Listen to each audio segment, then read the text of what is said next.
Shalom, shalom, peuple de Dieu. Je vous salue dans le nom précieux de notre Seigneur Jésus-Christ. Pour rentrer dans ce témoignage, je vais confier ce moment entre les mains de l'Éternel. Ô Seigneur Jésus-Christ de Nazareth, Dieu de gloire, Dieu de paix. Ô mon Dieu, mon roi, toi tu es le Dieu d'amour. Seigneur Jésus-Christ de Nazareth, je glorifie ton Saint-Nom, ô mon Dieu, mon roi, de m'avoir permis à ce moment de partager mon témoignage avec mes frères et sœurs. Ô Seigneur Jésus-Christ de Nazareth, que dans ce témoignage, Père éternel, tout ce que je vais dire ne soit pas de moi-même, Seigneur Jésus, ne soit pas seulement de la chair, Seigneur, mais que ce soit poussé par ton esprit. Ô Père éternel, mon Dieu, mon roi, afin d'édifier une sœur ou un frère. Ô mon Dieu, mon roi, à se lever dans la prière pour chercher ta face. Père éternel, mon Dieu, mon roi, je te dis merci, que toute la gloire te revienne.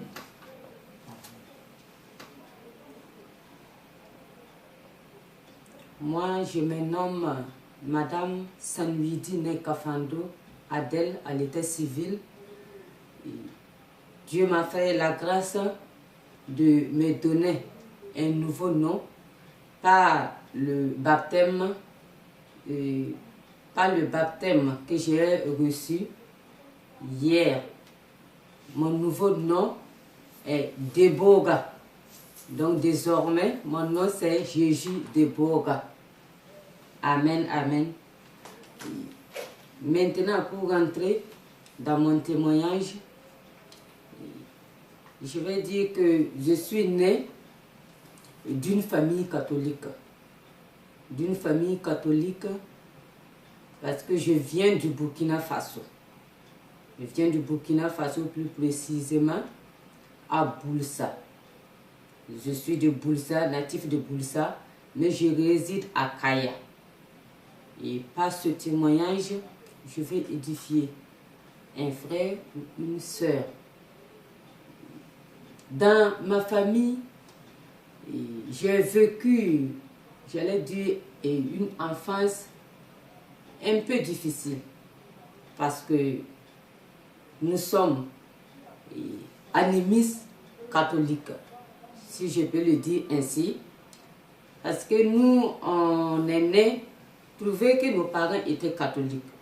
Mais ils n'avaient pas abandonné la tradition animiste. Non, ils n'avaient pas abandonné.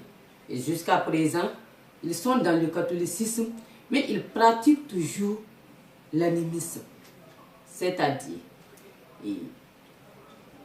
quand le moment vient de faire les sacrifices, dans la famille, ils le font toujours. Ils ont les autels, qu'ils sacrifient des bœufs et des moutons, qu'ils sacrifient des poulets aux ancêtres. Oui, aux ancêtres. Mais ils sont tous catholiques, baptisés, d'autres ont pris première communion, et d'autres sont confirmés, et d'autres sont mariés dans ça, mais malgré tout, la pratique traditionnelle est là. Et nous tous, nous sommes nés, trouver ça comme ça. Et c'est dans cette famille, j'ai grandi avec, je suis la deuxième des 7 enfants. Des 7 enfants. Et dans mon enfance, on était tellement heureux jusqu'à l'âge de mon adolescence. À l'âge de mon adolescence, je vais dire entre 13 ans en allant, et ma famille s'est disloquée. Ça veut dire qu'il y a eu une séparation dans ma famille et la vie va commencer à être un peu difficile à mon niveau. Les deux parents qui se séparent, ce n'est pas une source de joie pour les enfants. Parce que les enfants sont laissés à eux-mêmes, ils ne savent plus à qui se confier, le père qui se lève le matin, qui sort, vous ne savez même pas à quelle heure il revient, et la maman qui n'est pas à la maison, ça devient compliqué. Et je peux dire que c'est à ce moment même que ma vie va prendre une autre tournure. Parce qu'avec l'adolescence, il n'y a pas quelqu'un pour nous encadrer. J'étais laissée à moi-même. Ma mère, elle est partie avec les autres enfants. Et moi, j'ai refusé de la suivre et je suis restée avec mon papa. Le papa qui sort le matin, il rentre très tard. Et donc, on se voit rarement. Moi, j'étais dans la grande famille maintenant avec le grand-père et les deux grandes-mères. On vivait ensemble et ça a été ainsi jusqu'à mon père a décidé d'épouser une deuxième femme. Et quand cette dernière est arrivée, elle aussi, elle était jeune. Et elle n'était pas plus âgée que moi, comme ça. Et voilà, la guerre va commencer. Et c'est là, ma vie va tellement basculer. Oui, quand elle est venue, elle ne voulait pas nous voir avec moi aussi, qui ne voulait pas que ma mère soit remplacée. La jalousie va commencer, les querelles et des bagarres à ne point finir. Et c'est dans ça, mon père, lui qui voulait tellement cette dame, prenait sa défense. Et moi, je me voyais maintenant maltraitée, rejetée. Mais malgré tout ça, j'aimais rester dans cette famille. Et parce que j'avais une cousine qui avait mon âge aussi. Et nous, on était deux dans la famille. Donc, ça ne me gênait pas comme ça. Ça ne me gênait pas comme ça. Mais nous deux maintenant, la vie va nous enseigner ce que le monde enseigne. Comme il n'y a plus papa à côté, il n'y a plus maman à côté. Donc, c'est la vie de vagabondage qui va commencer. On tourne à gauche, on tourne à droite. Et dans la ville, on tourne là où il y a fête. On nous voit là-bas. Donc, c'était une vie totalement, une vie de vagabondage. Mais en moi, il y avait quelque chose que c'est comme si le Seigneur travaillait déjà en moi, parce que comme l'éducation que notre maman nous donnait quand elle était avec nous, l'amour y était. L'amour y était, le respect d'autrui et la soumission et l'humilité. Elle nous enseignait tout ça. Et ça fait que même si j'arrive à un coin, j'étais tellement timide. J'avais cette timidité-là qui ne me permettait pas, et en fait, de faire comme les autres enfants de mon âge. J'étais tellement réservée. J'étais tellement réservée. Mais vous savez que si vous êtes laissé à vous-même, tout peut arriver. Tout peut arriver. Mais j'étais à l'école, je fréquentais, mais c'était comme ça. On se débrouillait dans la famille jusqu'à un jour à l'église, dans l'église catholique. Déjà quand la maman est partie, à ce moment j'étais au CVAV. Ça veut dire cœur voyant, âme voyant. Dans ce mouvement, j'ai milité là-bas. J'ai fait la GEC, mouvement, ça veut dire jeune étudiante catholique. J'ai fait ce mouvement.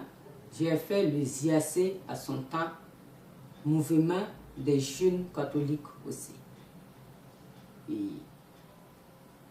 quand j'étais pas, j'allais dire que je n'avais pas l'âge de la maturité et j'ai milité aussi dans le groupe du renouveau charismatique. Parce que là-bas, dans ce groupe-là, on disait que le Saint-Esprit descendait. Et comme j'étais laissé à moi-même, je disais que j'allais aller expérimenter l'expérience là-bas, voir ce que le Saint-Esprit allait révéler pour nous. Parce que je me sentais seule. Et moi et cette cousine, justement, on y allait. Mais c'est comme on le dit, on part à l'église, on écoute ce qu'on dit à l'église et on revient. Et d'ailleurs, c'était les dimanches, si c'est les CVAV, les rencontres et autres, qu'on partait. Mais ça n'édifiait pas. Non, ça n'édifiait pas. Ça veut dire qu'on suivait l'église là comme ça. Mais on ne comprenait rien. On ne comprenait rien. Jusqu'à quand j'ai eu l'âge de la maturité, c'est là la vie de débauche va commencer. La vie d'impudicité va rentrer réellement dans le monde. Parce que quand je n'avais pas l'âge, il y a beaucoup de choses que j'évitais de le faire. Mais quand j'ai eu l'âge, la convoitise va me pousser maintenant à aimer ce que les autres enfants de ma génération aussi. Et ça a été comme ça avec le collège. Vous voyez que ce n'est pas simple. Vous êtes là-bas, il y a d'autres, ils viennent vous montrer des habits neufs. Et ils viennent avec des habits neufs. Ils viennent avec des chaussures neuves. Et c'était la convoitise totale. Et nous, comme nous, moi je n'avais pas mes parents à côté, je disais, mais comment moi je vais faire pour avoir tous ces matériels? Et ma cousine qui était avec moi, elle a eu, et j'allais dire, un garçon qui le suivait premièrement. Et c'est là même qui va me pousser aussi à chercher quelqu'un pour pouvoir couvrir mes besoins financiers. Et ça a été comme ça jusqu'à celui que je vais rencontrer. On s'est connus. On a fait la connaissance sans la dot. Ensemble, comme ça, on a marché ensemble jusqu'à 2 ans et demi. 2 ans et demi. Et après ça, c'est comme si, je ne sais pas, et puisque je me suis totalement abandonnée entre ses mains, et on dit l'amour est aveugle. À ce moment, c'était la folie de la jeunesse. On était dans la fornication. On était, en tout cas, tout ce qu'un jeune pouvait faire à son temps. Mais j'étais toujours dans le catholique. Et le mouvement que je militais, quand j'ai connu cet homme, il m'a dit, lui, il était un AD à son temps. Il va me dire, maintenant qu'on s'est connus, on est ensemble, donc tu vas abandonner, tu vas laisser l'église catholique. J'ai dit non, moi je ne peux pas quitter l'église catholique pour toi parce que c'est toute ma vie là-bas. Et ça a été comme ça. Et lui, il ne m'a pas pu me faire quitter l'église. Je continuais et à ce moment même, je faisais partie des choristes francophones. Je faisais partie des choristes francophones à Boulsa. Jusqu'à... Je suis partie avec cet homme. C'est à ce moment que je vais arrêter d'aller à la chorale, je vais arrêter d'aller au mouvement du renouveau charismatique. À son temps, c'était vers 2002-2003. 2002-2003 que j'ai arrêté de fréquenter les mouvements. Quand j'étais avec cet homme, on vivait une vie de débauche. Maintenant, c'est le dimanche seulement. Ça veut dire samedi soir, on partait à l'église avec tous les habillements possibles. Parce que samedi soir, là, si tu vas aller là-bas, ceux qui connaissent l'église catholique des samedis soirs, ils savent que là-bas, ça veut dire, toi aussi, tu t'habilles pour aller te montrer. C'est pas pour aller prier, c'est pour aller te montrer. Alors, si tu as eu une chaussure neuve ou des vêtements, c'est là que tu vas bien te saper pour aller te montrer. Parce qu'en réalité, on ne savait même pas ce qu'on partait faire à l'église. L'enseignement qu'on nous donnait ne nous permettait pas de rentrer en profondeur pour connaître que l'église, c'était un lieu saint, mais ce n'est pas un lieu de rencard. Parce que chez nous, à son temps, c'était comme ça. C'est dans les samedis soirs, tu vas quitter pour aller voir ton gars, pour aller forniquer même. Et je voyais que Jésus qu'on parlait là, ce n'était pas ça. Ce n'était pas ça. Et maintenant, mon mari, quand j'étais avec lui, bon, à ce moment, il n'était pas mon mari parce qu'il n'avait pas payé ma dot. Il n'avait pas payé ma dot. C'était une vie de fornication qu'on vivait ensemble. Et j'ai eu mon premier fils avec lui. Quand j'ai eu mon enfant, premier enfant avec lui, et pendant ma grossesse, il y a eu un petit problème où moi j'ai décidé de repartir chez mes parents pour vivre là-bas. Il ne m'a pas cherché, mais moi j'ai décidé non, de repartir chez mes parents. Parce qu'il y a eu un problème. Il m'a trompé avec une autre femme. Et moi je n'ai pas pu supporter. Je n'ai pas pu supporter et je suis retournée chez mes parents avec mon enfant. Ça c'était en 2006. 2006. Maintenant, courant 2007. Courant 2007, il y a eu un moment où je fus malade. Et quand je suis tombée malade là, ma mère, elle qui ne cesse jamais de courir à gauche, à droite, sur les marabouts, sur les féticheurs, pour chercher de quoi, puis se dit pour se protéger. Oui, c'est ce qu'elle dit, pour se protéger et protéger ses enfants. Donc elle courait à gauche, à droite.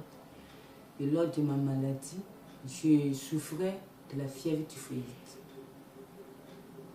À ce moment, je ne pouvais pas boire de l'eau, je ne pouvais pas manger, même le bouillie, je ne pouvais même pas prendre. Et à ce moment, elle aussi, elle court de gauche à droite pour chercher des médicaments pour venir me soigner. Et nous, j'étais partie avec elle à Puitenga. À Puitenga, quand je suis revenue de chez mon homme, donc je l'ai suivi, on est parti à Puitenga.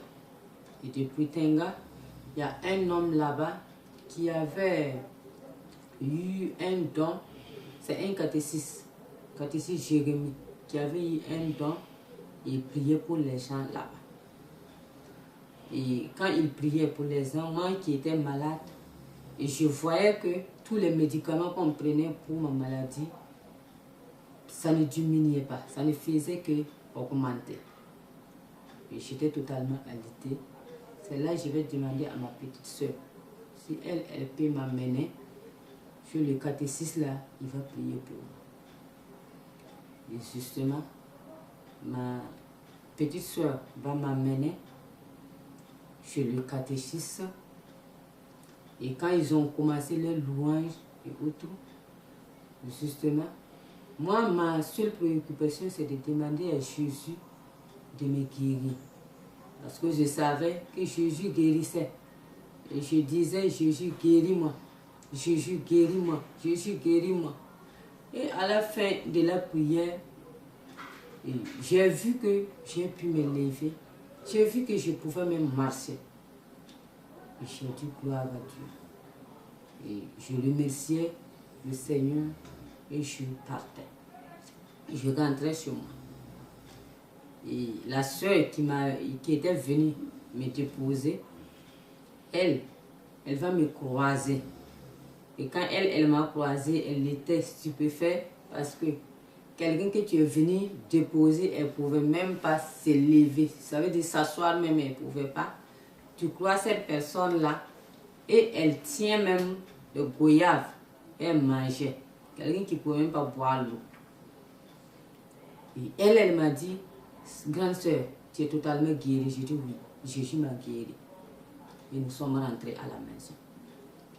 Mais arrivé à la maison, les choses vont prendre une autre tournure. Parce que la maman, elle qui était allée chez les marabouts, elle est allée prendre des... Ça veut dire un liquide noir, je ne sais pas si c'est les talismans ou bien c'est quoi. Il prépare une portion comme ça noire et elle l'amène avec du lait. Et quand je suis arrivée, elle m'a vu. Tu pars laisser quelqu'un coucher. Et toi, tu reviens trouver que cette personne-là, elle est bien portante. Mais la maman va me dire, oui, tu es guéri, mais je veux que tu prennes aussi ce que moi j'ai amené. Parce que ça ne va pas augmenter ta maladie, mais ça va juste te guérir. Je dis, mais maman, moi je suis déjà guérie. Elle dit, non. Il faut que je prenne cette portion-là.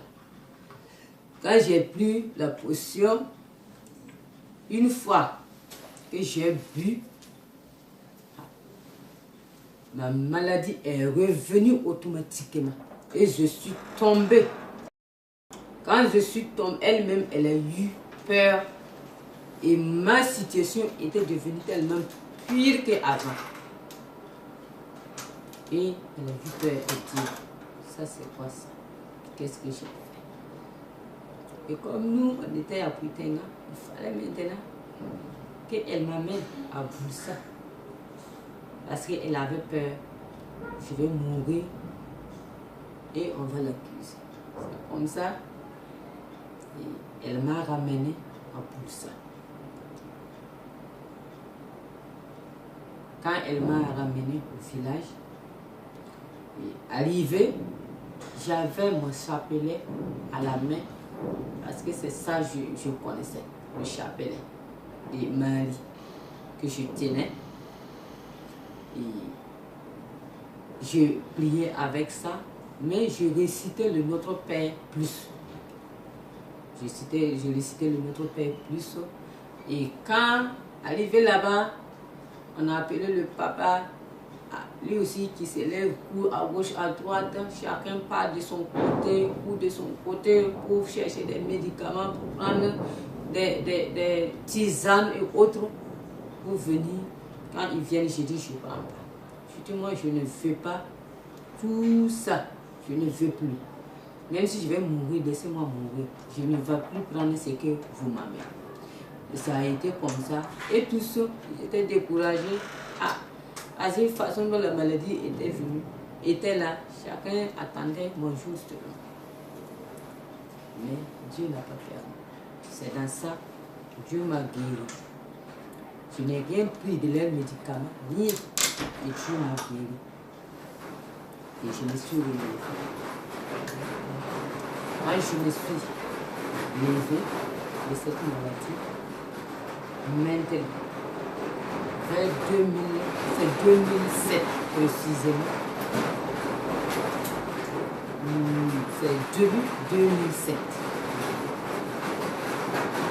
Et j'étais tombée malade. Maintenant, c'est mai ou mai juin comme ça. Et j'étais couchée à la maison. Quand j'étais couchée là, il y a quelqu'un qui est venu vers les 11h, il y a quelqu'un qui est venu me réveiller. La personne m'a dit, Adèle, lève-toi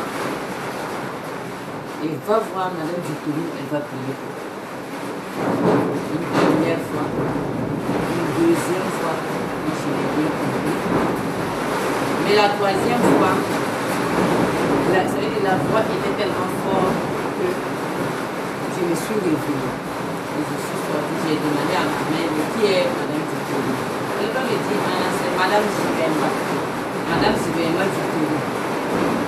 J'ai entendu qu'elle est venue dans des guérisons et elle prie pour les malades.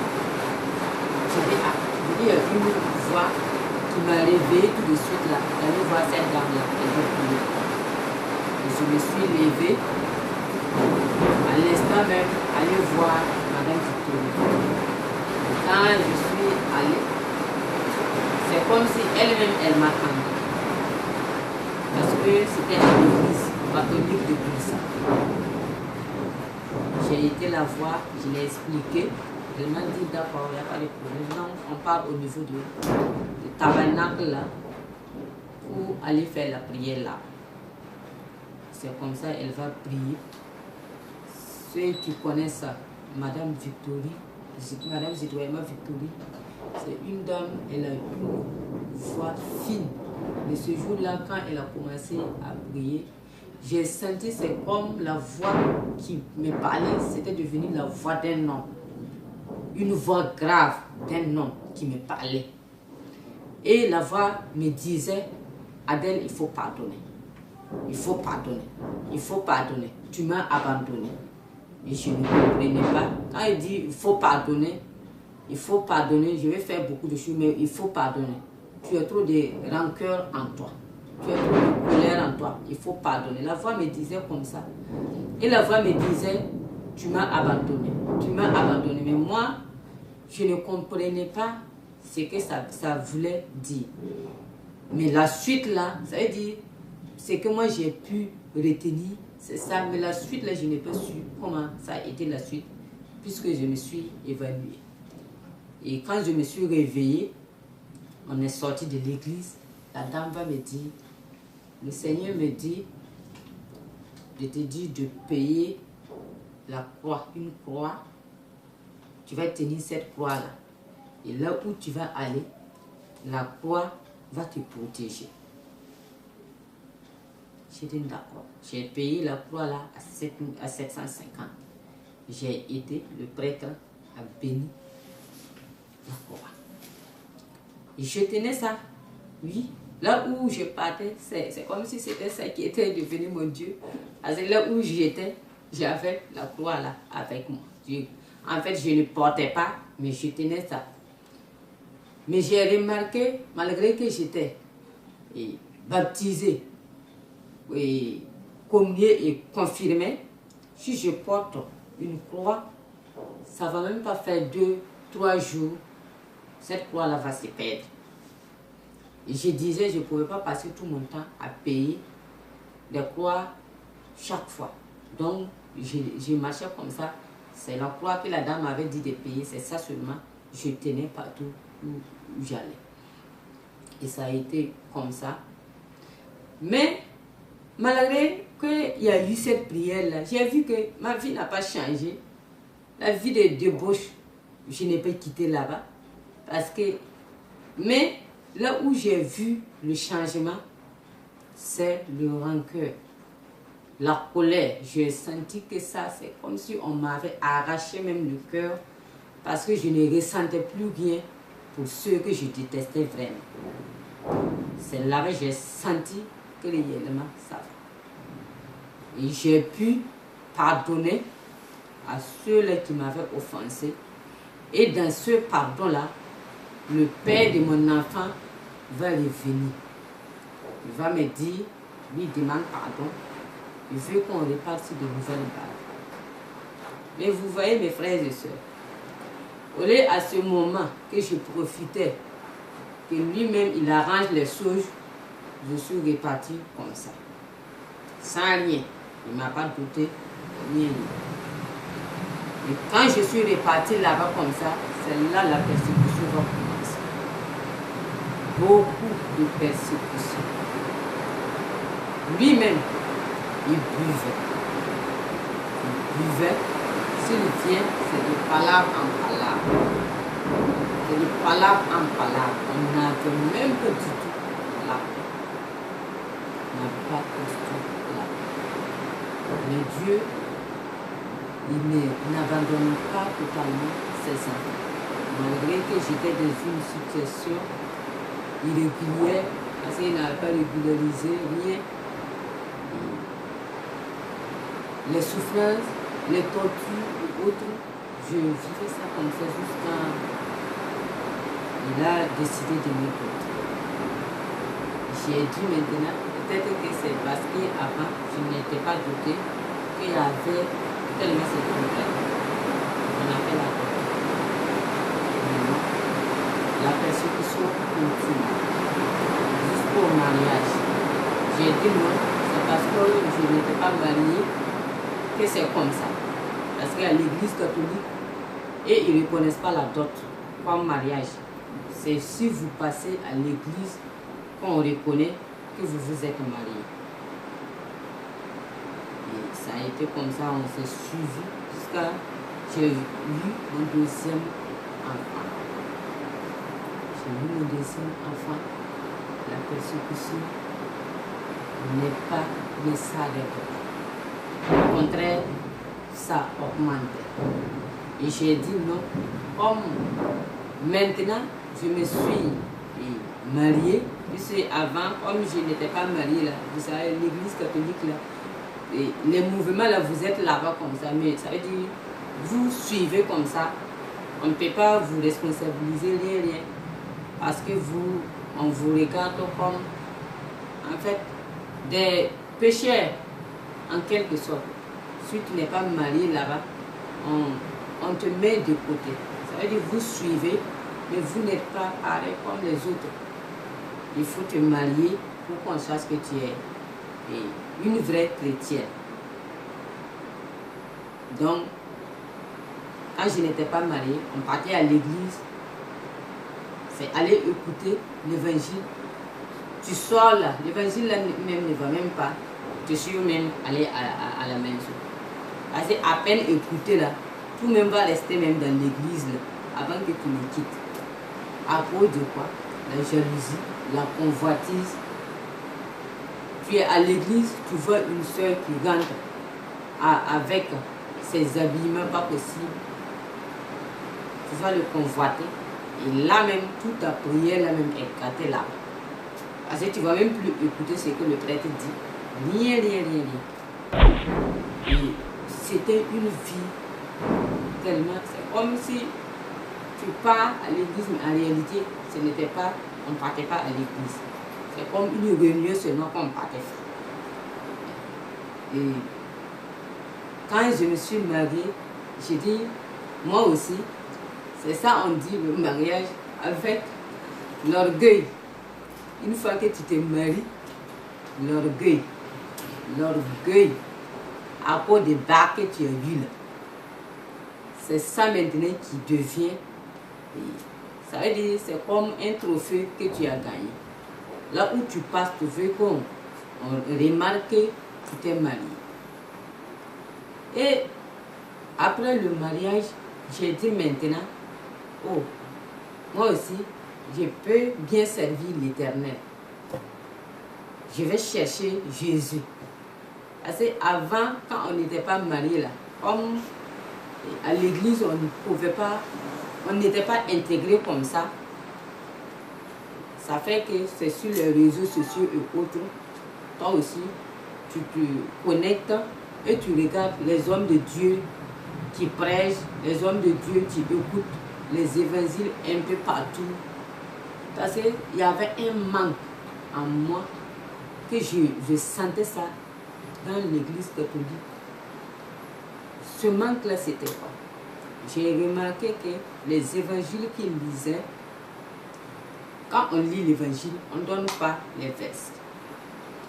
Et comme on ne donne pas les versets, mais tu as écouté, arrivé à la maison, même si tu veux, et ça veut dire tu veux méditer la parole qu'on lit aujourd'hui, tu vas le méditer avec quoi? Parce que on lit comme ça, vous écoutez comme ça. Ça fait qu'il n'y avait pas, en fait, ce n'était pas fondé. Et une fois que tu écoutes, tu oublies, là, c'est fini. Quand tu arrives à la maison, même s'il y a la Bible là, tu ne connais pas ça veut dire tu ne connais pas l'évangile. Tu peux connaître l'évangile qu'on a lu, mais la partie c'est où? Pour pouvoir vérifier, voir est-ce que réellement c'est qu'on a lu là, si c'est ça ou pas ça. Donc, c'était comme ça. Mais ce manque là, ce vide que je sentais là, je voulais coûte que coûte combler ce vide là. Donc, on partait sur les réseaux sociaux, on écoutait un peu partout pour voir c'est où même Jésus là est réellement. On voyait les manifestations de l'esprit un peu partout, mais on n'était pas convaincu parce que tu ne sais pas. C'est ici que Jésus est, c'est ici que Jésus est. Ça veut dire ton cœur balancé. Mais en tout temps, j'ai dit, quand je me suis mariée, j'ai dit maintenant, je suis devenue stable. Moi aussi, je peux militer partout où je vais. Et ça a été comme ça. Je vais reprendre le chemin du groupe Renouveau Charismatique. C'est là-bas que je suis rentrée.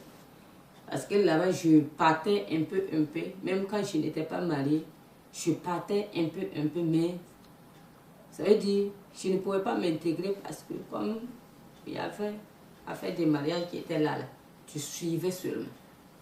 Mais quand je me suis mariée, j'ai décidé maintenant de m'intégrer dans ce groupe-là.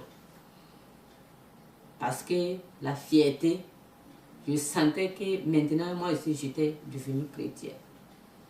Et c'est là que je vais commencer à me donner à cœur dans ce groupe.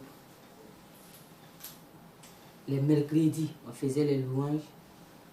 Les vendredis, les adorations. Il y avait des prières matinales. Après la messe qu'on faisait, il y avait des versets qu'on donnait à méditer, des prières de Marie, des rosaires qu'on partageait à sa groupe. Mais là, quand on donne les rosaires à aller réciter à la maison, le jour que moi je récite le rosaire là, les attaques, je vais recevoir beaucoup d'attaques que moi-même je ne savais pas. Ces attaques-là, ça vient d'où même. Mais je ne comprenais pas. J'ai dit, ah, comment on peut comprendre? Moi, je prie pour que ma situation s'améliore. Et c'est là que je reçois beaucoup d'attaques. Mais à chaque fois, moi, je me disais, non, ces attaques-là, ça va s'améliorer parce que c'est comme si moi-même, je me donnais le courage pour dire que non, prière que tu fais là, c'est-à-dire, c'est parce que ça va, c'est bon qu'on vient t'attaquer. Sinon, on ne va même pas t'attaquer. Et on multipliait ces prières. Et la cousine que je parle en tant que telle, Dieu l'a bénie aussi, elle s'est mariée. Et avec elle, on s'accordait pour se donner des versets bibliques.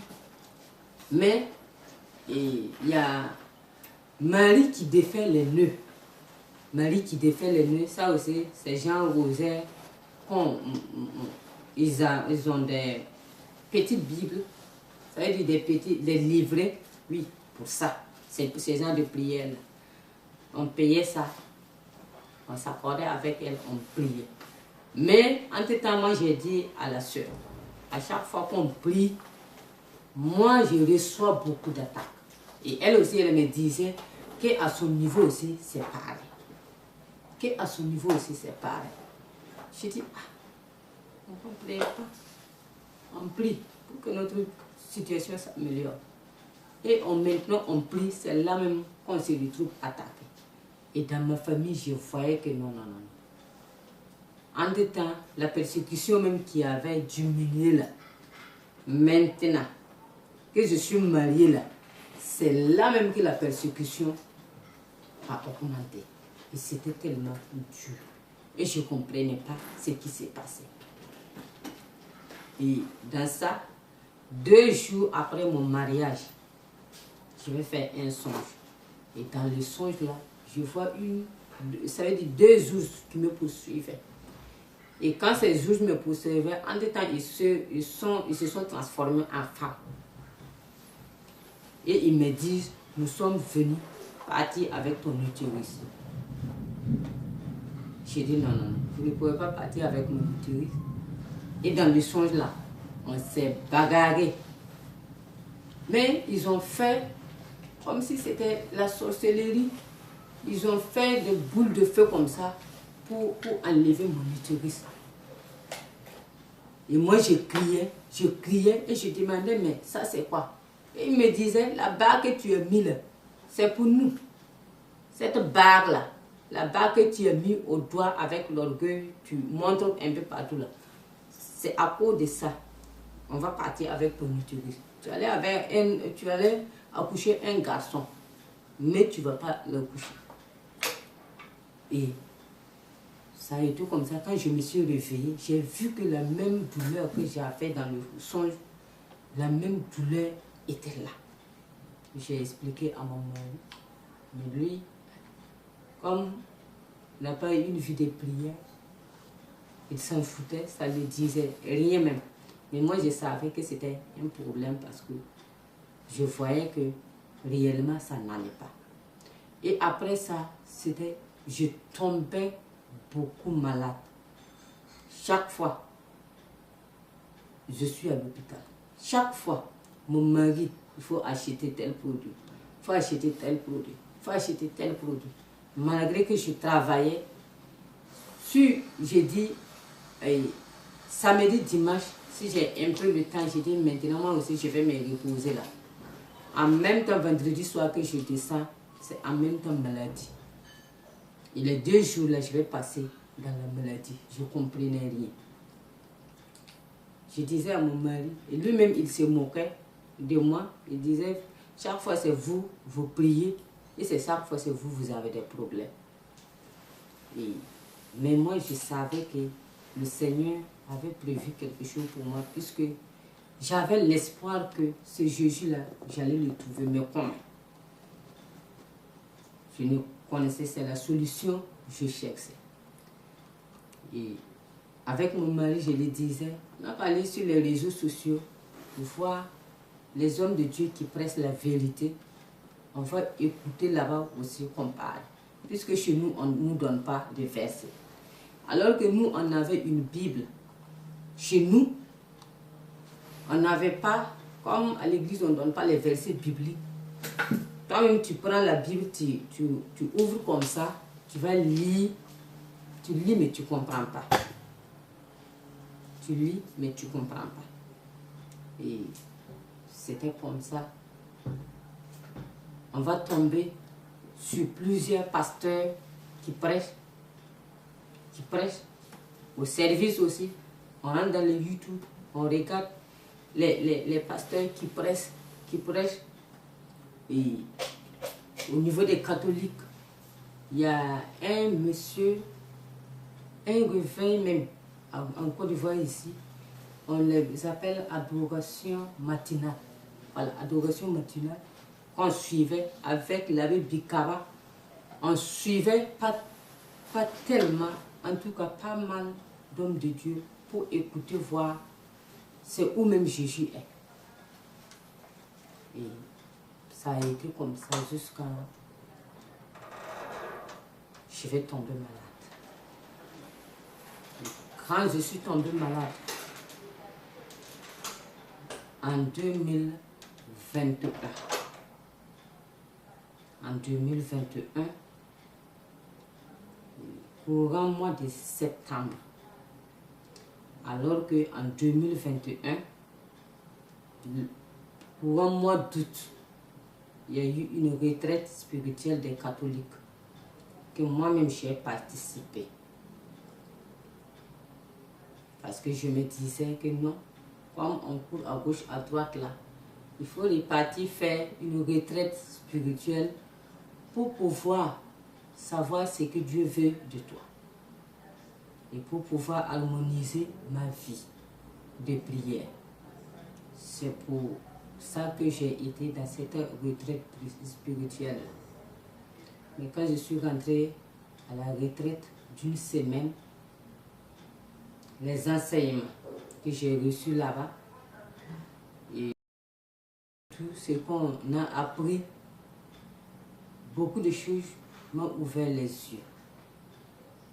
Et je disais, réellement, il faut que je me lève dans la prière pour chercher la face de Dieu, parce que ce qui m'arrive là, ce n'est pas normal. À chaque fois, ton mari, lui, il peut, s'il part, il boit, il vient, il veut t'humilier même devant tes enfants. Je voyais que ce n'était pas normal. Je voyais que ce n'était pas du tout simple. Mais comment faire pour nous en sortir? Et dans cette retraite spirituelle, moi qui attendais que j'allais être délivré, et j'ai vu que non. J'ai fait une semaine là-bas. En tout cas, je m'appliquais et je voulais, en tout cas réellement, connaître Christ et voir c'est par où réellement je peux le voir, pour pouvoir toucher la réalité de ce que on entend. Le Christ a visité un tel a vu Marie, un tel a... Mais c'est quelque chose que toi-même, je sentais que Jésus, je sentais ça, je sentais que Jésus, que je vais rencontrer, il existe réellement et il fait beaucoup de miracles. Mais je me demandais pourquoi, moi, ma vie là, je souffre comme ça. Ça veut dire qu'il y a quelque chose, je voulais coûte que coûte une réponse à ça. Et dans la retraite, on a fait la retraite une semaine, il y a eu des enseignements qu'on nous a donnés. Et à l'issue de cette retraite, quand je suis revenu à la maison, c'était vers... C'était 7 août, du 7 au 14, non, ou bien du 31. En tout cas, c'était le début du mois d'août qu'on a fait la retraite là. Et quand je suis revenu de la retraite, j'ai commencé à arranger ma vie. C'est-à-dire, il y a beaucoup de comportements que j'avais, que j'ai commencé à abandonner. Il y a beaucoup de choses, les enseignements qu'on nous a donnés, il y a beaucoup de choses que j'ai commencé à abandonner. Mais, pour un mois de septembre, faire fin septembre, octobre, je vais tomber gravement malade. Et dans cette maladie, je voyais que je mourais. Oui. Je voyais que je mourais sincèrement. Parce qu'à ce moment, je mangeais avec des morts. Je buvais avec des gens qui sont déjà morts. Ça veut dire, tout ce que je faisais, c'était déjà avec des gens qui sont déjà morts. Et je ne comprenais pas. Et je savais que réellement, maintenant, ma vie là, c'était en train de finir. Et là, ma fille va venir un jour me dire, maman, je t'ai vu sur ta moto. Je t'ai appelé en vain, tu ne m'as pas répondu. Et j'ai dit à ma fille, ok. Alors qu'à ce moment, j'étais alitée, je ne pouvais même pas me lever. C'était comme ça, au village, on va appeler ma mère pour lui dire. Mon mari l'a informé que moi j'étais malade. Et chaque fois elle appelait et demandait sa maladie là c'est comment. Sa maladie là c'est comment. Et moi je disais à mon mari, il ne faut pas lui dire la vérité parce que j'ai la promesse. Quand tu vas lui dire la vérité, elle va se lever avec les maraboutages et autres là. Elle va venir ici avec ses gris-gris. Et moi je ne fais pas ces médicaments là. Et mon mari était d'accord. Donc on lui disait que ça va. On lui disait ça va, ça va, ça va. Et elle était au Ouagadougou. Et un jour, elle va nous appeler. Elle va dire, chaque fois vous vous dites que sa maladie, là, ça va là. Mais on m'a appelé du village pour me dire qu'ils l'ont vu. Il l'a vu venir au village. Et elle était sur sa moto, elle est venue rentrer. Que les oncles sont venus pour me saluer. Et ils sont venus trouver que la maison était vide. Mais comment se fait-il que mon mari va dire que moi, ma maladie là, ça va. Et on l'appelle pour lui dire que je suis venue au village alors que je ne suis pas venue là. Comme ça, elle va s'organiser encore pour aller de marabout en marabout, de féticheur en féticheur, pour prendre toutes ces potions et autres encore pour venir. Et avant qu'elle ne vienne chez nous, quand moi j'avais remarqué que je mourais, que j'étais totalement au bord, en tout cas, je voyais que ma vie était déjà finie.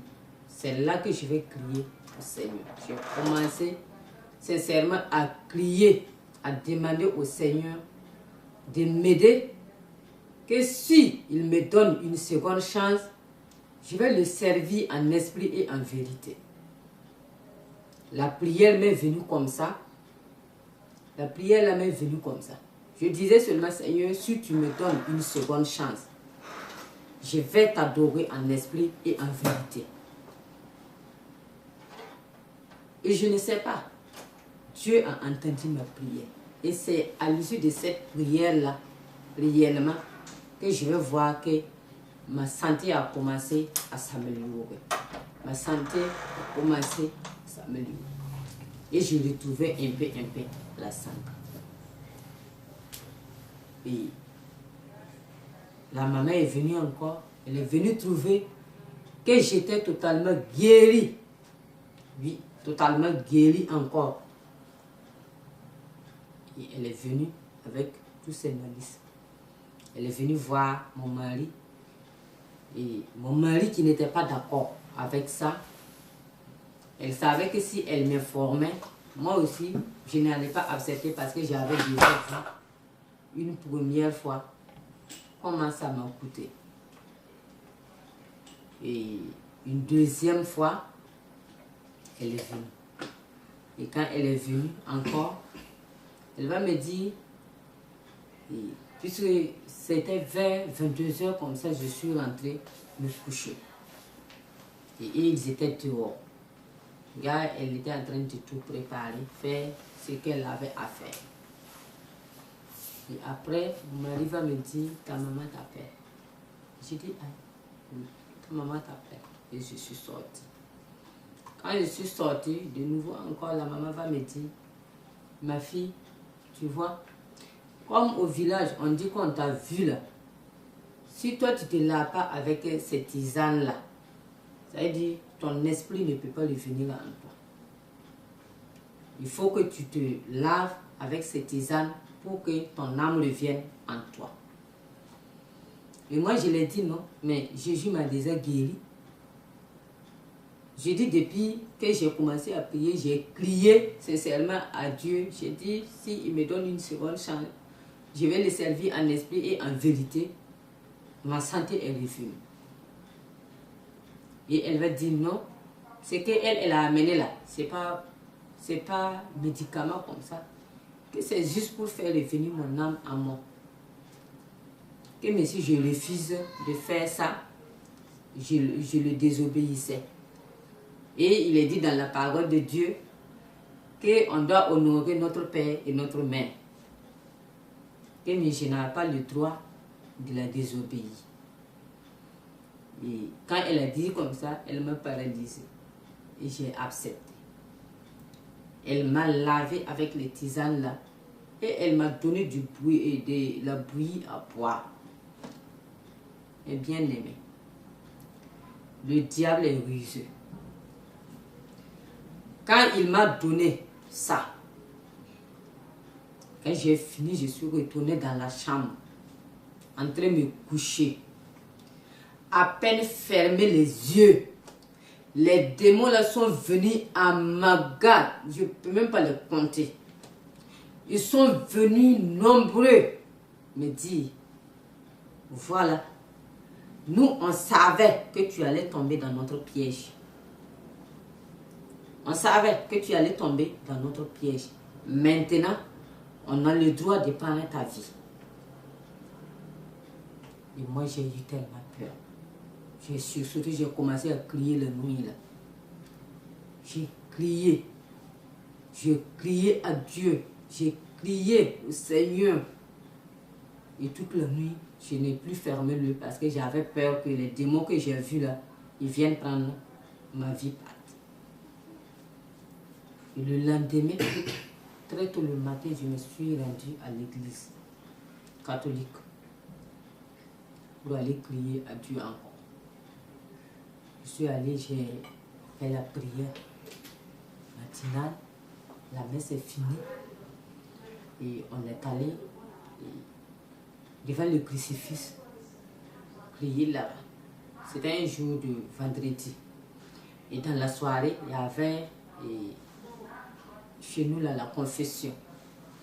Et moi, je suis revenue pour la confession encore, venir me confesser pour demander pardon et demander, implorer la miséricorde pour que Dieu me fasse grâce. Parce que c'était par l'ignorance que je l'ai fait. Et quand je suis quitté là-bas, je suis retournée, je suis allée m'agenouiller devant ma mère. Et je lui ai dit, maman, je te demande pardon, mais tu vois ce qui s'est passé là. Je ne veux plus, même si tu entends que je vais mourir là, il ne faut plus m'apporter quelque chose qui vient de chez les marabouts et autres. Je n'en veux pas. Je dis la nuit, ce que tu as fait là, les démons sont venus me dire que maintenant, il peut prendre ma vie. Parce qu'ils t'ont envoyé. Il peut prendre ma vie maintenant. Et ma mère, elle a eu tellement peur qu'elle a demandé à repartir au village. Et elle est repartie. Je vais rester dans la prière pour implorer au Seigneur de me faire grâce encore. Et ça a été comme ça. Ma santé va revenir. Et quand j'ai retrouvé ma santé, il fallait que j'accomplisse ce que j'avais promis au Seigneur. Je le disais que je allais lui servir en esprit et en vérité. Il fallait que j'accomplisse ma promesse. Et quand je me suis levée, j'ai dit, j'aime chanter. J'étais à la chorale, j'ai fait chorale francophone, donc j'aime chanter. Et je vais le servir en le chantant ou à la liturgie. Parce que j'avais ce désir-là de connaître la parole de Dieu. Mais je ne savais pas comment me former dans ça. Je disais que si je partais à la liturgie, comme ils préparent la messe, ils lisent, ils font les lectures et autres, là-bas j'allais profiter en même temps et connaître la parole de Dieu. Et ça a été ainsi. Maintenant, à l'église, on a annoncé pour recruter les choristes, ceux qui voulaient servir l'Éternel dans leur chorale. Et moi, j'ai été,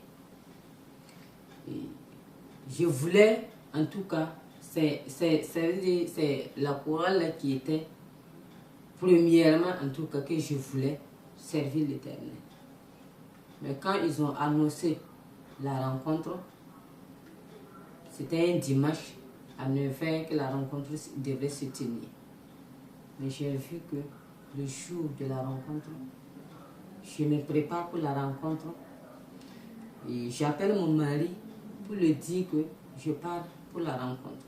Et mon mari va me dire, il faut m'attendre. Je vais venir avant que tu partes. Je suis restée sur le canapé à attendre mon mari. Et du coup, c'est comme une migraine que j'ai sentie en moi, comme un fatigue, comme un palu, un début de palifaçon. Et ça veut dire tout ma tête là me faisait mal.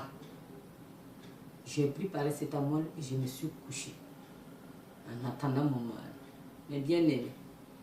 Donc coucher à attendre mon mari là, c'est vers les 15 h que je me suis réveillée. Quand je me suis réveillée, j'ai demandé, il est fait quelle heure? Il me dit 15 h. J'ai dit oh. J'ai dit et ma pora.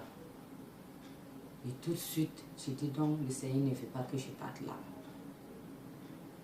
Et j'ai laissé tomber la pora. Dans prière charismatique, on partageait les tâches. Quand on partageait les tâches, j'ai dit, ah, là où moi je peux aller, c'est l'accueil. Et l'accueil là, quand on est sorti pour la rencontre, à peine arrivé, c'est comme s'il y a quelque chose qui m'a dit non, il faut partir, toi tu ne dois pas être ici. En fait, c'est comme quelque chose m'a dit non, non, puisque j'étais déjà habité même avec, mais c'est comme quelque chose qui m'a dit non, non, non, il faut partir, toi tu ne peux pas rester ici. Et je suis partie comme ça. Maintenant, il restait la liturgie. Et je me suis levée, j'ai dit, ah, la couronne là, c'est échoué. Je vais me renseigner au niveau de la liturgie, voir comment on fait pour intégrer là-bas. Et pour la liturgie maintenant, je vais faire un rêve où, ça veut dire, une chose où je vois qu'au niveau de la prière charismatique, là, il y a 2 dames qui étaient là-bas, 2 mamans. Et quand j'ai vu, dans le songe, on était 3. On était 3 et on nous envoyait d'aller dans un autre village pour évangéliser. Et moi qui disais, mais à l'église catholique, on ne parle pas évangéliser. Et on nous envoie d'aller évangéliser, moi et puis 2 dames. Et du coup, quand on partait pour l'évangélisation, la nuit nous a tombé en cours de route. J'ai vu que moi et puis les 2 mamans là, il y a une maman qui s'était dépouillée parce qu'elle elle s'habillait simplement. Chaque fois, elle attache foulard sur sa tête et puis des habits simples. J'ai vu que c'est moi et puis cette dame-là. Et moi aussi, je voyais que j'étais habillée tellement simple. Et ma tête était couverte. Et on partait. Sur le chemin, j'ai vu que c'est comme si nos cœurs étaient devenus des lumières qui éclairaient la voie que nous, on avait empruntée. Mais la 3e sœur là, elle qui était derrière nous, quand on s'est retourné, on a vu que pour elle, son cœur ne brillait pas. Et nous, on s'attachait de la dire, elle n'a qu'à se dépêcher pour venir. Parce que si nous, on part avec la lumière là, elle va marcher dans l'obscurité. Ça a été comme... Et je me suis réveillée. Quand je me suis réveillée, j'ai vu ça, j'ai dit, waouh. J'ai dit, donc le Seigneur veut que je parte à la liturgie. Et ça a été comme ça. En même temps, le lendemain, j'ai cherché à intégrer le groupe de la liturgie. Ça, c'était maintenant, dans le mois de décembre 2021. Décembre 2021, quand je suis allée me renseigner pour m'inscrire à la liturgie, ils vont me dire qu'à l'air là, il ne peut plus prendre quelqu'un, mais dans le mois de janvier 2022, c'est là qu'ils vont lancer. Et pour tous ceux qui veulent intégrer la liturgie, vont venir. J'ai dit d'accord. Et ça a été comme ça. Janvier est venu et ils ont lancé et j'ai été. Et à la liturgie là-bas, Ça veut dire, c'est des dates qu'on vous donne. Chacun choisit, vous choisissez les dates là. Et on forme des groupes de liturgie maintenant. C'était comme ça. Et en formant les groupes de liturgie, les dates que moi j'ai choisies avec les frères, après j'ai vu que non, je n'arrivais pas à accomplir, ça veut dire je n'arrivais pas à animer les messes là, ça veut dire faire les liturgies là avec ces personnes là. Si la date arrive, on va me dire qu'il y a un mouvement qui a pris pour animer. J'ai dit, une première fois, une deuxième fois, une troisième fois. J'ai dit, je ne comprends pas. Donc je n'arrivais pas à faire la promesse que j'avais faite à Dieu. C'est là que mon cœur a commencé à s'attrister parce que j'ai dit, tu vas servir l'Éternel en esprit et en vérité. Et déjà, toi-même tu peines, il n'y a même pas un coin, ça ne va pas. Et c'est là que je vais aller sur les réseaux sociaux. Ça même, j'étais au service un jour. Sur les réseaux sociaux, sur YouTube. J'étais en train de faufiler comme ça. En regardant les gens qui donnent les témoignages là. Les gens leur donnent les témoignages. Mais je voyais beaucoup de témoignages, mais ça ne m'intéressait pas. Parce qu'on dit qu'il y a beaucoup qui sont faux. Donc, je voyais, mais ces jours-là, je ne sais même pas ce qui s'est passé. J'ai vu un témoignage comme ça et j'ai dit, je vais ouvrir ce témoignage-là, écoutez voir. C'est quoi même on dit là. Et quand j'ai ouvert le témoignage, j'ai vu que c'était le témoignage de Maman Déborah et son époux. Et ce jour-là, quand j'ai écouté le témoignage, ça m'a beaucoup édifié. Et dans le témoignage, ce qui m'a plus édifié, c'est quand elle disait que non, si vous fréquentez une assemblée, il faut prier pour demander à Dieu voir est-ce que c'est sa volonté. Est-ce que c'était sa volonté que vous soyez là-bas. Est-ce même sa volonté que vous faites dans cette église-là? Et ça m'a touché. Et j'ai dit, mais réellement, moi j'ai promis à Dieu de le servir en esprit et en vérité, mais je n'arrive pas. Donc il faut que moi je vais prier pour demander, voir, est-ce que réellement c'est la volonté du Seigneur? C'est que moi j'ai dit, chorale, liturgie, est-ce sa volonté même? Est-ce qu'il ne me veut pas ailleurs que là-bas? Et c'est comme ça, je vais prendre un moment, un long temps pour rentrer dans la prière. Et toujours dans le catholicisme, quand j'ai commencé les prières, des méditations, je prenais des versets bibliques comme ça, je les méditais. Quand je suis au service, je les méditais sans même connaître même ce que ça veut dire. Parce que là-bas, la vie de prière n'était pas ça. C'est bien vrai, on disait qu'on priait, mais à cause des attaques et autres là, c'est comme si tu ne pries pas. Mais à ce temps-là, je prenais des versets bibliques là comme ça. Je peux prendre un verset biblique dans mon cœur comme ça. Je le récite, sans même comprendre ce que ça veut dire. Mais ça veut dire, j'avais cette envie-là que le Seigneur me réponde. Et je priais. Et c'est comme ça, un vendredi, plus précisément le 18 février 2022. C'était un jour de vendredi, jour d'adoration à l'église cathédrale de Kaya. Et ce jour-là, la prière commençait, l'adoration commençait à 18h. J'ai été. Et quand on a commencé l'adoration, comme tous les jours, comme tous les autres vendredis, arrivé au niveau de la lecture de la parole de Dieu, le catéciste va s'élever. Il a lu la parole de Dieu en moré dans Marc 6, verset 51 à 56. Donc, quand il a lu la partie là, en moré, et moi je tenais une Bible top là en français. Et là maintenant, j'ai repris la lecture. Quand j'ai repris la lecture en français, j'ai fini. Je voulais rentrer maintenant dans la méditation. Quand je voulais rentrer dans la méditation, j'ai vu que j'ai à peine commencé. Il y a une voix qui m'a dit, ma fille, je ne veux pas que tu médites là. Je veux que tu descends en bas.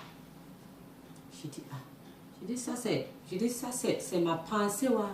Ou bien c'est réellement quelqu'un qui me parle. Une première fois, j'ai rejeté, j'ai dit non, ça doit être ma pensée. Et j'ai commencé encore. La voix est venue une deuxième fois, audiblement, comme quelqu'un qui parle à quelqu'un. La voix me dit, c'est pas là-bas, je veux que tu médites, descends.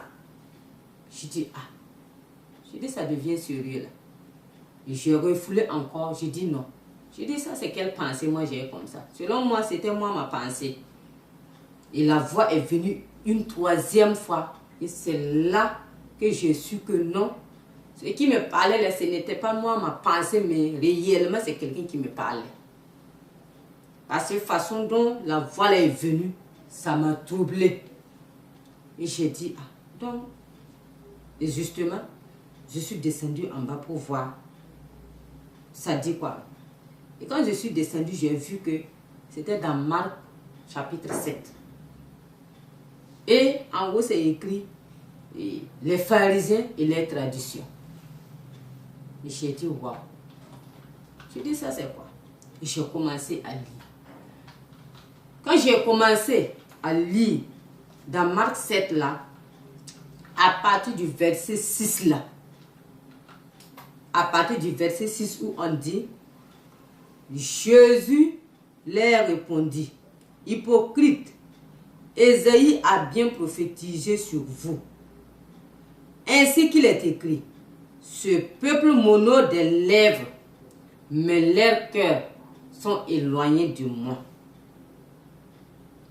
C'est en vain qu'ils m'honorent en donnant des préceptes qui sont des commandements d'hommes. Vous abandonnez le commandement de Dieu et vous observez la tradition des hommes. Il leur dit encore, vous anéantissez fort bien le commandement de Dieu pour garder votre tradition. Bien-aimé, à partir de cette partie-là, c'est comme si ce n'était plus moi qui lisais la parole, mais la voix qui me parlait là, c'est comme si c'est la voix là maintenant qui lisait la partie que je viens de lire là. Et j'étais totalement bouleversé, troublé. C'était dans l'église catholique, hein, dans l'église catholique, à la cathédrale de Kaya, mais bien aimé que je dis là. Dans l'église. Et quand la voix m'a parlé comme ça, j'ai dit non. J'ai commencé automatiquement à poser la question parce que l'atmosphère même était totalement changée. Je ne savais pas si il faisait froid ou bien il faisait chaud. L'atmosphère a totalement changé. Et moi, j'ai posé cette question, mais celui qui me parle, j'ai dit, toi, tu parles comme ça. Ça veut dire cette parole-là, ça s'adresse à moi ou bien c'est à toute l'église? J'ai dit, mais si tu parles, si c'est l'église là, il faut saisir un pour parler à toute l'église. Sinon, si tu me parles, moi je suis petite, moi je vais dire ça, comment ils vont me croire? Ou bien c'est à moi-même que cette parole-là s'adresse. Et selon moi, je pensais que c'était à moi que la parole, que le message était donné. Et j'étais devenue toute tremblante. Et en fait, moi, je n'ai même pas su comment. Et les autres ont terminé les adorations. Parce que moi, je n'étais plus même avec eux. Je n'ai même pas su comment l'adoration même est finie ce jour-là. C'est entre-temps, quand j'ai vu que l'atmosphère qui était totalement changée, c'est comme si la personne maintenant m'a lâché, que j'ai vu que, quand je me suis retournée, j'ai vu que dans l'église, là, j'étais seule avec les filles qui sont dans les maisons des sœurs là, qui étaient là, qui couvraient l'autel. Et moi, je me suis levée, j'ai pris ma Bible et je suis sortie. Mais, ça dit, ce que j'avais reçu, ça m'a bouleversé totalement que quand je suis sortie, même pour prendre ma moto, même j'avais des difficultés. Et je suis partie à la maison avec ça tout. Arrivé, je n'ai même pas pu dire bonsoir à mon mari, c'est dans la chambre seulement. Je suis rentrée, je revois le message et je me posais tant de questions. Je demandais, mais ça, c'est à moi, bien c'est à l'église que ce message-là a été donné. Et durant toute la nuit, je suis restée à poser des questions, à prier en désordre. Parce que dans la prière, moi, je ne savais même plus ce que je disais. Mais je priais. Et je voulais une réponse. Je disais au Seigneur, il faut que, je ne sais pas. C'est le Seigneur qui m'a parlé. C'est un ange qui m'a... C'est qui exactement qui m'a parlé? Je voulais une réponse ça veut dire ce que j'avais déjà entendu. Bien vrai qu'en 2007, j'avais déjà entendu une voix qui me disait d'aller, la femme là-bas, prier pour moi là. Mais ça, c'était tellement fort que je voulais comprendre c'est qui même qui est venu me parler là. Et ça a été comme ça, durant toute la nuit encore. Je suis restée à poser des questions, à prier, à prier. Et c'est comme ça, vers les 4 heures du matin. Et bien aimé, je ne dormais même pas. Parce que le sommeil là m'avait totalement quitté. Je me posais tant de questions et je voulais la réponse. C'est vers 4 heures du matin que je vais entendre. Ça veut dire la personne est venue encore et il m'a dit, ma fille, tu m'as appelé, je suis venue. Regarde. Quand il m'a dit, regarde là, c'est comme s'il m'a pris de poser sur la paume de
service encore, quand j'étais là-bas, souvent, et là où nous sommes là, souvent, il y a des temps que les gens là, ne viennent pas trop. Ça veut dire que vous êtes seul dans votre bureau. Et c'est à ce moment qu'on profite pour rentrer dans les réseaux sociaux. Et quand je suis rentrée dans les réseaux sociaux, c'est là encore que je vais voir une annonce. Quand j'ai vu l'annonce maintenant, non, premièrement, j'ai vu une délivrance d'une sœur de Yaoundé, que l'apôtre était en train de faire la délivrance. Et dans la délivrance, quand ils ont fait le revêtement spirituel, là, j'ai vu que l'Esprit Saint, le message que l'Esprit Saint a délivré ce jour-là, je me sentais, c'est comme si c'était de moi-même on parlait. Et malgré que j'étais au service, je pleurais comme un enfant parce que dans le message, il disait que lui, il ne veut pas que nous, on se parle des objets. Ça veut dire tout ce qui appartient à Jézabel. Ça veut dire les parures de Jézabel. Que nos cœurs ne sont pas dépouillés. Que les gens sont dépouillés de corps, mais leurs cœurs ne sont pas dépouillés. Et l'Esprit disait, qui vous a dit de prendre ces choses du monde? Qui vous a dit de prendre ces choses du monde? Ceux qui m'appartiennent là, ils ne doivent pas être dans le monde. Et ça, le message était tellement fort, ça m'a rentré que je pleurais comme un enfant au service. Et quand je suis arrivée à la maison, j'ai dit, wow. J'ai dit, je dois reprendre ça. Je dois remettre ça là pour bien écouter. Et j'ai remis encore le témoignage là, et la délivrance là. J'ai écouté les paroles de l'Esprit Saint. Et j'ai dit, ici, il faut que je cherche à trouver ceux-là. Parce que ceux-là, ils sont dans la vérité. Parce que j'ai remarqué qu'eux, ils ne font pas comme les autres églises. Toi, on arrive, toi-même, tu es, comment on appelle, avec tous tes démons là, on fait fibre seulement. Toi, tu tombes et puis tu te lèves, tes démons là sont partis là. Et ce n'était pas comme ça. J'ai vu que tout le temps de la délivrance, ils utilisaient les versets bibliques. Tout le temps de la délivrance, là, c'est les versets bibliques qu'ils utilisaient pour combattre les esprits qui se manifestaient à travers la bien-aimée. Et ça m'a beaucoup touché. Et je disais, ceux-là, je dois chercher à les connaître. Et ça a été comme ça. Ça veut dire, ça a été comme un coup, le truc qui m'a pris. Et je suis rentrée dans la soirée. C'est Jésus revient maintenant. Tout, ça veut dire témoignage sur Jésus revient, j'écoute. Et enseignement sur Jésus revient, j'écoute. J'écoutais. Et un jour, j'ai vu que c'est dans la soirée, vers 18 h. Mon mari était assis dehors. Et je suis allée vers lui. Et quand il a ouvert son téléphone, lui-même il manipulait. Et moi j'ai dit non, il faut me donner, je vais rentrer dans YouTube là, regarder quelque chose. Quand je me suis connectée en même temps, c'est là que j'ai vu l'apôtre Abraham qui annonçait un jeûne de 21 jours. Et quand j'ai vu l'annonce du jeûne de 21 jours là, que ça commençait demain. Et l'esprit, ça veut dire, la voix me persécutait, il me disait, toi tu dois rentrer dans ce jeûne là. Toi tu dois rentrer dans ce jeûne. Et moi je disais non. Mais moi-même, le groupe là, je viens à peine de les découvrir. Je ne sais pas s'ils sont dans la vérité ou pas. Mais la voix là me persistait, il me disait, il faut rentrer dans ce jeûne là. C'est dans ça que je vais t'enseigner. C'est dans ce jeûne là que je vais t'enseigner. Donc, ça veut dire, ça me persécutait, ça me parlait comme ça. que je n'étais plus moi-même. Et moi, je disais, quelque chose je n'ai pas préparé. Je vais dire ça là à mon mari comment. Il va me comprendre. 21 jours de jeûne à fruits. Moi qui n'avais jamais jeûné 2 jours là, je vais prendre 21 jours de jeûne à fruits. J'ai dit, mais je vais mourir. J'ai dit, non, non. Mais la voix là était là. Il me disait seulement, toi tu dois rentrer dans ce jeûne là. C'est dans ce jeûne là, toutes les questions que tu te poses là, c'est dans ce jeûne là que tu vas trouver les réponses là. Je suis rentrée encore. Je suis rentrée dans la maison. La voix ne me laisse pas. Je suis sortie. Entre-temps, mon mari m'a demandé, mais toi là, depuis là, tu fais des va-et-vient. Qu'est-ce qui se passe? C'est là que je me suis assise, j'ai dit, il y a quelque chose que je voulais demander, mais je ne sais pas si vous allez accepter. Il m'a demandé, que c'est quoi? J'ai dit, il y a un jeûne de 21 jours qui commence demain, et je voulais demander la permission, si c'est possible de rentrer dans ce jeûne-là. Et je ne sais pas si c'est Dieu qui avait tout préparé, il va me dire qu'il n'y a pas de problème, que si tu veux faire, que ton affaire de Dieu là, moi je ne rentre même pas là-bas. Ton affaire de Dieu là, je ne rentre même pas là-bas. Si tu veux, tu fais. J'ai dit d'accord. J'ai dit merci. Alors que lui aussi, il avait parlé seulement pour parler. Parce qu'il n'était pas sûr que 21 jours là, j'allais pouvoir réellement rentrer et puis pouvoir tenir. Mais comme lui, il m'avait déjà donné son feu vert, le lendemain, j'ai commencé à sec parce que je n'avais pas payé tout ce qui devrait être à lui. Je suis rentrée dans le jeûne là comme ça. Et c'est là, sincèrement, que je vais commencer maintenant à écouter tous les enseignements, à me connecter avec Jésus revient. Et dans ce 21 jours-là, le Seigneur m'a beaucoup enseigné. Il m'a beaucoup enseigné. Les enseignements que j'écoutais. Et si je pose une question, il me ramenait dans sa parole. Et un jour, j'étais là, je le disais, mais à l'église catholique, on nous disait que nous sommes des idolâtres. Pourquoi nous sommes des idolâtres? Et c'est là, dans mon change, il va me donner Ésaïe chapitre 44, verset 9 à 20. Comme ça, je me suis levée.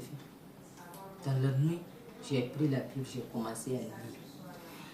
Et quand j'ai commencé la lecture, c'est comme s'il y avait un masque qu'on avait placé sur mon visage. Parce que moi-même, j'ai senti ce masque quitter dans mon visage, tomber. Et quand j'ai commencé à lire, c'est là que, ça veut dire, je comprends maintenant les paroles qui étaient écrites. Et ce jour-là, moi-même, j'ai dit, mais wow. J'ai dit, mais ce passage-là, j'ai déjà lu ce passage-là plusieurs fois. Mais à chaque fois que je lis, c'est comme si on parlait à un autre peuple. Mais ce n'était pas à nous, ce peuple d'aujourd'hui. Et moi, je disais au Seigneur, je dis, mais j'ai déjà dit plusieurs fois. Mais ça ne me disait rien. C'est comme si une histoire seulement qu'on racontait. C'est quelque chose qui est passé, mais ça n'a plus d'actualité. Et c'est là, le Seigneur me disait que c'est ça. Mes enfants se perdent par manque de connaissance.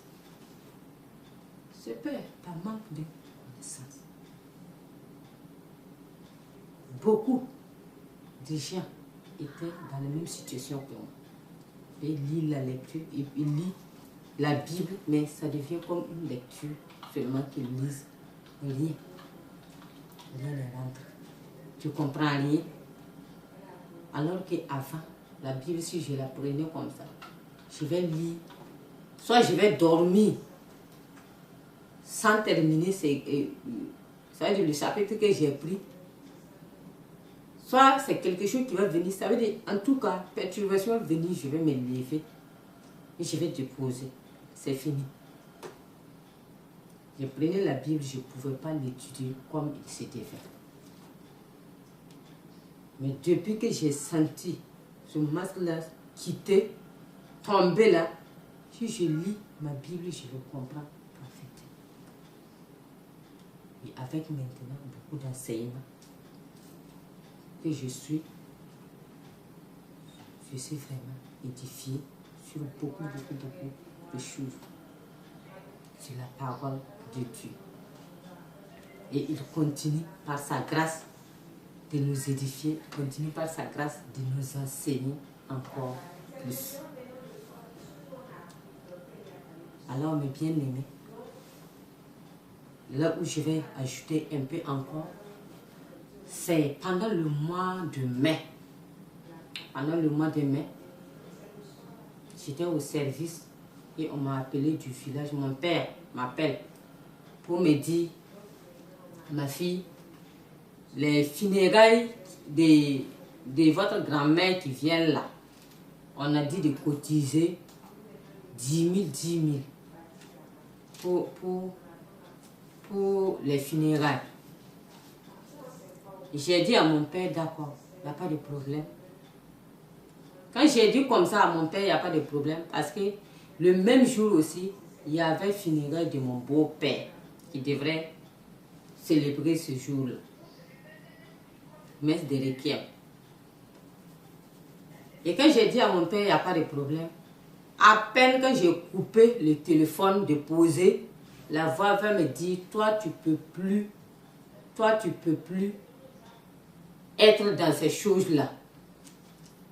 Tu ne peux plus donner ton argent pour ces invocations de mort. Je dis, aïe, comment ça, invocation de mort? Ça veut dire la voix était persévérante. Il me disait, rappelle ton père et dis-lui que toi, tu ne peux plus participer à ces genres de choses. Et je dis, ah, alors que quand j'ai reçu le message, j'ai eu la vision, je n'en ai pas parlé à ma famille. Parce que je tenais ça comme ça. Je ne voulais même pas que quelqu'un me cherche, même que j'ai reçu le message, j'ai eu vision. Et quand la voix me persistait, j'ai dit non, je vais laisser, quand je vais descendre du service, je vais appeler mon père. Quand je suis rentrée dans le bureau là, ça veut dire la voix était tellement persistante que je n'arrivais pas à travailler. Les gens viennent me parler, c'est comme, ils me parlent, mais moi-même, je ne suis même pas là. Et j'étais obligée de me lever encore pour rentrer dans les toilettes pour appeler mon père. J'ai appelé mon père, je lui ai dit, ah, papa, tout de suite tu m'as appelé, tu veux parler de funérailles. Mais en réalité, j'ai reçu un message, j'ai vu une vision. Mais tout de suite, quand j'ai fini de communiquer avec toi, le Seigneur me dit que moi, je ne peux plus participer à ces gens de tout parce que c'est une invocation de mort. Et j'étais obligée maintenant d'expliquer ce qui se passe à mon père. Et quand j'ai expliqué à mon père, il m'a compris. Il m'a dit, ah, affaire de Dieu là, personne ne peut rentrer là-bas. S'il te dit de ne pas faire, il ne faut pas faire. Mais maintenant, ce que toi tu vas faire, comme c'est la famille, tu ne peux pas te retirer comme ça. Si tu te retires comme ça, on va te poser tant de questions. Mais comme il dit de ne pas participer aux funérailles là, il n'y a pas de problème. Moi, je sais comment je vais gérer ça. J'ai dit merci, papa. Et il fallait aussi que j'appelle maintenant mes frères et mes soeurs pour les expliquer ce qui s'est passé. Parce que si on dit la famille cotise, d'ailleurs c'est vous-même qui travaillez là que les gens comptent sur vous plus. Et si toi tu ne cotises pas, on va se poser tant de questions. C'est comme si tu es avare Donc j'étais obligée d'expliquer maintenant à ma famille ce qui s'est passé.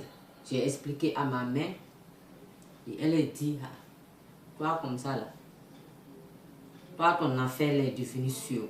Moi j'ai peur de toi comme ça. J'ai dit, ah, il m'a dit que je ne peux rien contribuer. Et arrivé à la maison, je vais dire à mon mari, j'ai dit, ah, j'ai dit pour les funérailles du beau-père qui vient là.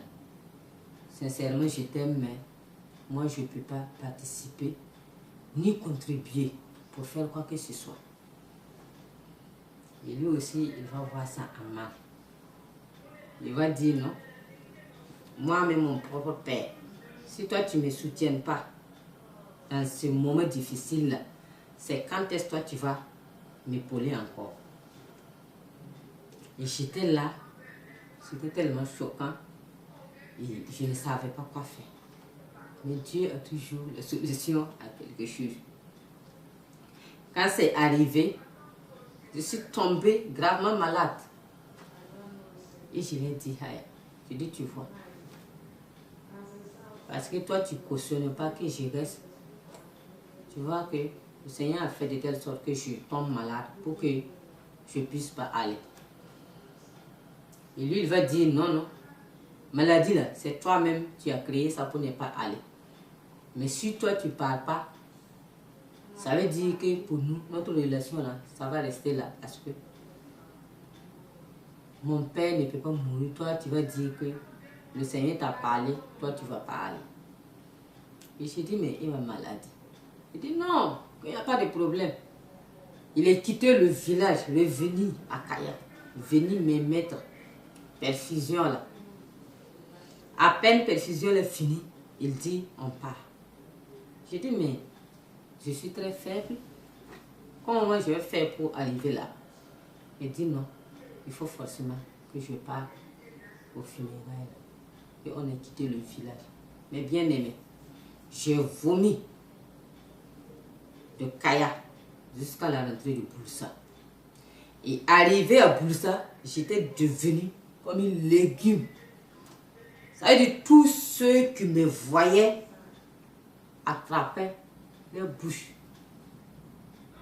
Et ça veut dire, et même, il ne laissait pas mon mari, il demandait à mon mari, mais pourquoi toi, ta femme est gravement malade comme ça, toi, tu vas la forcer à venir ici. Que regarde comment elle est. Et justement, durant tout le séjour-là, j'étais couchée dans la maison. Je n'ai rien pu faire dans les funérailles, rien. Jusqu'à la messe de Requiem est finie. Mais bien aimé. Mais une fois qu'on a dit on repart à Kaya, celui qui m'a remorqué, quand on a quitté juste la cour familiale et on a emprunté la voie de Kaya là, c'est là ma maladie est finie. Ma maladie, ça veut dire, ça m'a quitté. C'est là que j'ai dit, oh, on ne joue pas avec Dieu. On ne joue pas avec Dieu. C'est là que j'ai compris que moi, ma vie était changée. Et que je ne pouvais plus faire tout ce que je voulais. C'est là mon mari lui-même, il va commencer maintenant à prendre les choses là au sérieux. Parce qu'il a vu que tout ce que je disais là, c'était la vérité.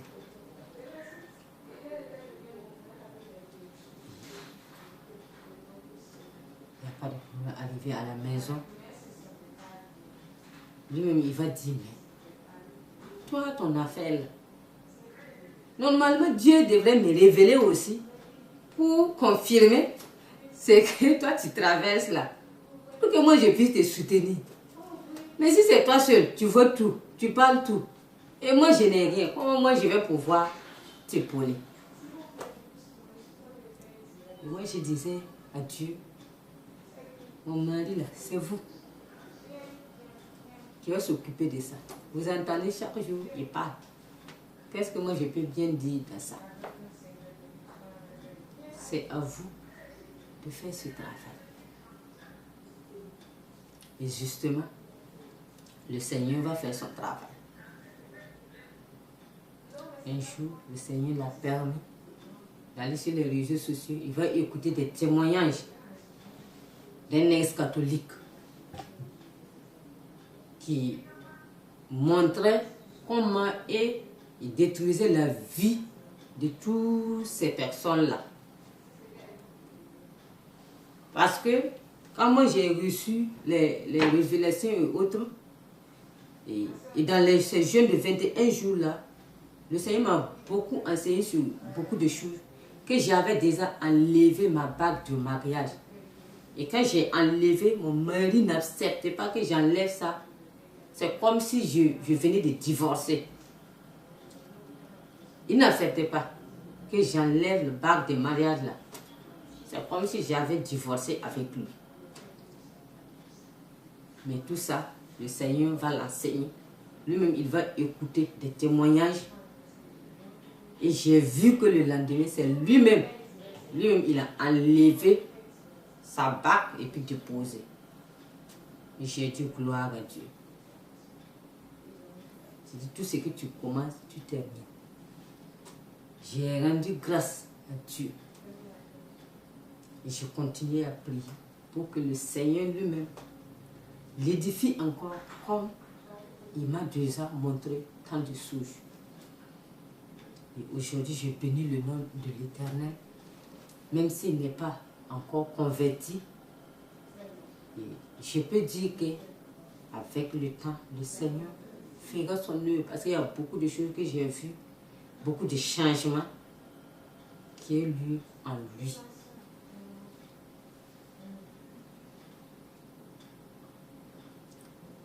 Donc, mes bien-aimés, je vais arrêter là pour mon témoignage. Shalom, shalom.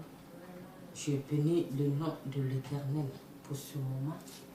Je vais faire une prière de fin pour dire merci au Seigneur pour ce temps qu'il m'a permis de venir et donner ce témoignage, afin que ce témoignage que j'ai donné puisse toucher une soeur, puisse toucher un frère, pour que vous aussi vous vous levez dans la prière pour demander à Dieu voir.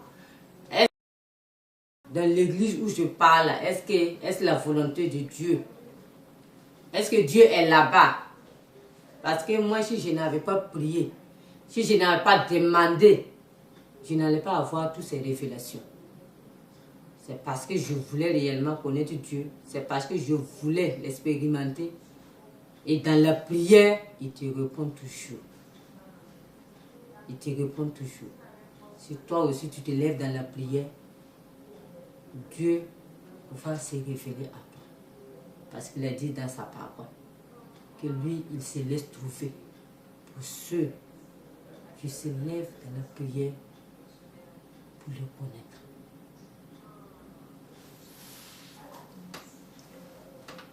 Abba Père éternel des armées, merci mon Dieu, Seigneur Jésus-Christ de Nazareth. Toi, tu m'as permis, ô Père éternel, ce temps de donner mon témoignage. Ô Père, je prie, ô Seigneur Jésus-Christ de Nazareth, que dans ce témoignage, Père, que ce témoignage puisse toucher une chair, puisse toucher un frère, Seigneur, et qu'eux aussi, ils se lèvent dans la prière pour te chercher, pour te connaître. Oh mon Dieu, mon roi, au nom puissant de Jésus-Christ de Nazareth, j'ai prié. Et je bénis le nom de l'Éternel pour la vie de son serviteur et sa famille. Et toute la gloire de Dieu, toute la gloire revienne à Jésus-Christ de Nazareth. Shalom, shalom.